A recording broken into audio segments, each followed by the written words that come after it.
Man, there are so many things that I wish I had have known when I first started running that would have saved me a whole lot of pain and embarrassment.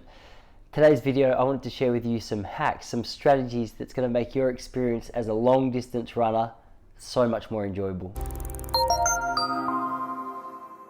All right, the first thing I wanted to speak to you about is sinus cleansing.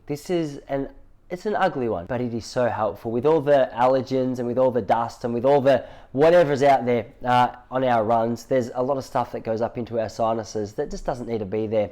From time to time, the reactions that we have to this stuff, it can cause inflammation and infection and can just throw off not only our enjoyment, but our ability to train if we get too tired and too flat and too infected. So one thing that I would highly encourage you to do on a daily basis is pop down to your drugstore, go down to your chemist and get one of those little sinus cleansing bottles. Whack a little bit of salt in there, some lukewarm water that's already been boiled and cooled down, and go from one nostril, half the bottle, other nostril, half the bottle. It just flushes out a heap of stuff, doesn't need to be there.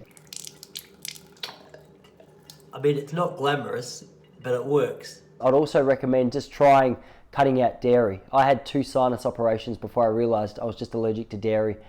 Never had problem with my sinuses again after that. The second thing I wanted to speak to you about, especially living here in Melbourne, is coffee. Coffee is like a staple part of my diet, and it's actually a real benefit if you use it well before you get into a training session. So my little secret with coffee was about 2 hours or an hour and a half before a run or a session, I'll just get a little espresso or like a smaller long black. It's a good chance for not only like a little caffeine pick-me-up, a little hit of caffeine to get you up and about. It's also a laxative, which means that hopefully, all going well, you're going to start that session nice and light. Just be careful with the timing of when you have your coffee. I would encourage you to start at like 4 hours before your session and work your way closer towards the session, rather than starting like, all right, 10 minutes before, have an espresso, and then halfway through your session realizing, oh gee, I've mistimed it. While we're on that topic, go easy on fruit. I know it's a super accessible snack. If you're having these too much before you run, it's a recipe for disaster. The really high fiber, the really high fructose, it just bounces around in your stomach, and I've learned the hard way that it's just not a good recipe. So get some toast.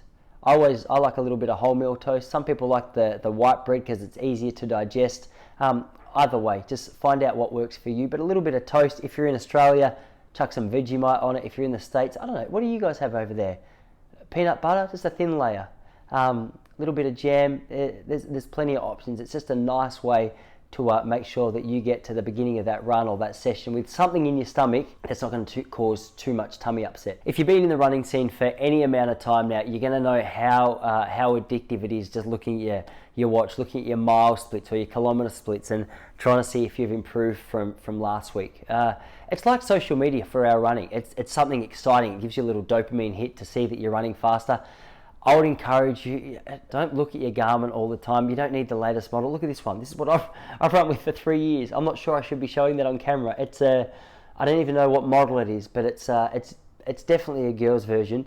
It doesn't even tell me mile or kilometer splits. So I like that as well, because it means when I go out for a run, I'm not constantly stressing about, how fast am I running? How slow am I running? Some days you're tired.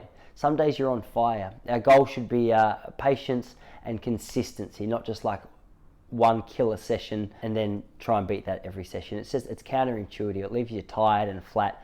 So if you've got your Garmin, use it for certain sessions in the week, or just make a deal with yourself that you're not going to look at it all the way through your run, because it's just it just makes it unenjoyable. If you're having a tired day, let yourself be tired. Just get through it, and don't feel like you need to be smashing any super fast splits midway through that run. One of the biggest questions I get asked at Relaxed Running is about recovery. And I think there's a couple of things that we'll put into this one answer. Your most important and your staple of your recovery, I would say, is sleep.